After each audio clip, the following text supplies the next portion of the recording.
गरीब हम नहीं, हमारी सोच। एक कहानी दोस्तों, गुरु शिष्य और एक किसान की। कुछ सालों पहले की बात है। एक गुरु और शिष्य कहीं से गुजर रहे थे। चलते फिरते वो एक खेत के पास पहुंचे। वहां उन दोनों को प्यास लगी थी। खेत के बीच बने एक टूटे फूटे घर के सामने पहुंच गए। वहां जाकर उन्होंने दरवाजे को खटखटाया।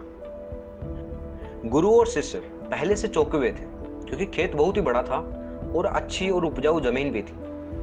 लेकिन उस खेत की हालत देखकर लगता था कि उसका मालिक उस पर जरा भी ध्यान नहीं दे रहा। जैसे ही दरवाजा खुला, अंदर से एक व्यक्ति निकला।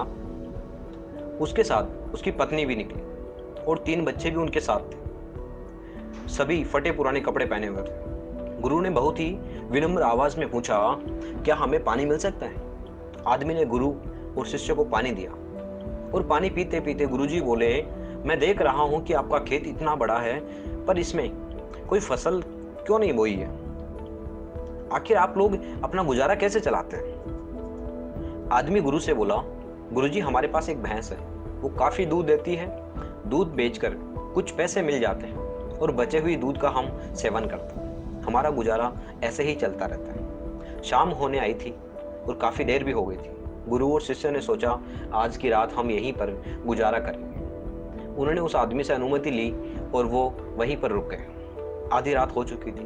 गुरु ने अपने शिष्य को उठाया, एकदम धीमे से उसके कानों में बोला, चलो हमें अभी यहाँ से निकलना है। और चलने से पहले इस आदमी को, जो भैंस है ना इसके पास, उसे हमें ले जाकर कहीं जंगल में छोड़ देना है। शिष्य को अपने गुरु की इस बात पर जरा भी यकीन नहीं हो रहा था, क्योंकि जिस गुरु से वो अपना बहुत सारी चीजें सीखा हुआ था, उसी गुरु ने किसी का बुरा करने के लिए बोला था। फिर भी वो उसके गुरु थे, इसलिए वो गुरु की बात मना नहीं कर सकता था। आखिर में गुरु और शिष्य जंगल की ओर निकल पड़े और भैंस को ऐसी जगह छोड़ दिया जहां से वापस आना मुश्किल था। यह घटना शिष्य के मन में बैठ गई थी और करीब 10 साल के बाद एक बड़ा गुरु बना। तब उसने सोचा, क्यों ना अपनी गलती को सुधार लिया जाए और उस गलती को सुधारने के लिए उस आदमी से मिला जाए और उसकी आर्थिक मदद की जाए, जिससे उस व्यक्ति की आगे आने वाली जिंदगी खुशहाल जिंदगी बने। और वो निकल पड़ा उस आदमी की मदद करने के लिए। कुछ समय चलने के बाद वो शिष्य वहीं पर पहुंच गया जहां वो अपने गुरु के साथ पहले पहुंचे थे, मगर वो फिर से चौंक गया। वहां पर उसने देखा कि बहुत बड़े बड़े फल के पेड़ लगे हुए हैं, एक बड़ा सा घर बना हुआ है।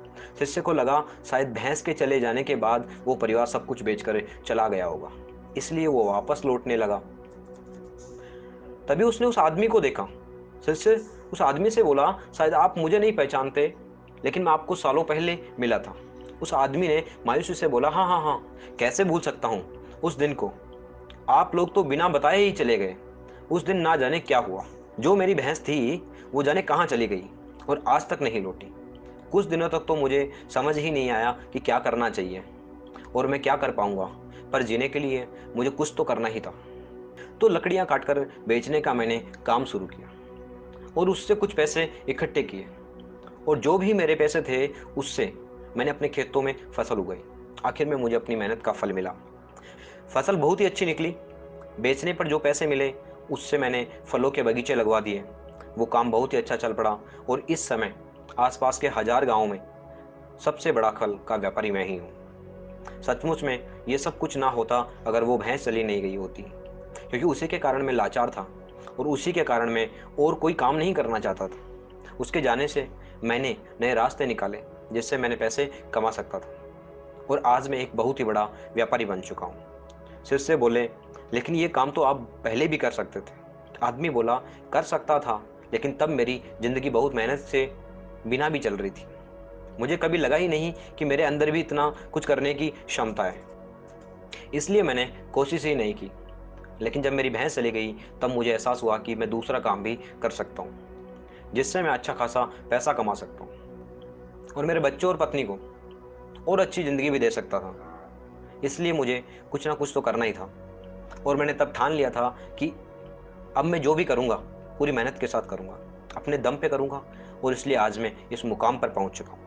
इस कहानी से हमें क्या सीख मिलती है? आप भी सोचिए, कहीं आपकी ज़िंदगी में भी कोई ऐसी भैंस तो नहीं है जो आपको एक बेहतर ज़िंदगी जीने से रोक रही है? उस भैंस ने कहीं ना कहीं आपको बांध कर तो नहीं रखा हुआ है। अगर आपको लगे कि ऐसा है तो आगे बढ़िए, हिम्मत करिए और अपनी रस्सी को काटिए, आज़ाद हो जाइए। Thank you so much.